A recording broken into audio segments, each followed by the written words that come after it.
Welcome to Not Milk Never Milk. Subscribe if you're lactose intolerant. You start by preparing the account and the key. Enable Maps JavaScript API on a Google Cloud project and attach billing so requests resolve. Once done, create an API key and apply restrictions.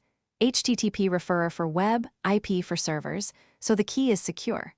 Make sure your app has the required SDK or package installed via NPM, CocoaPods, or Gradle to expose map components. Now that the key and dependency are ready, move to integrate the map container and initialize the client. Next, add the map element and load the Google Maps script with your API key and a callback to initmap.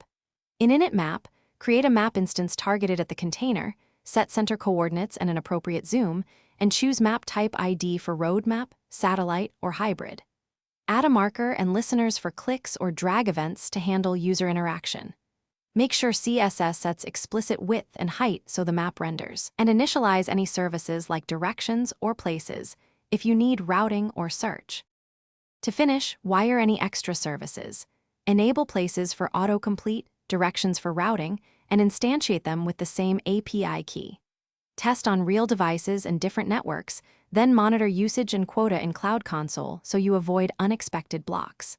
If the map is blank or shows errors, first verify the API key, referrer, or IP restrictions, and that billing is active.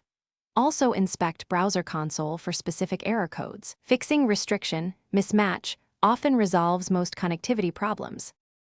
Thanks for watching. If this was helpful, leave a like and consider subscribing. See you next time.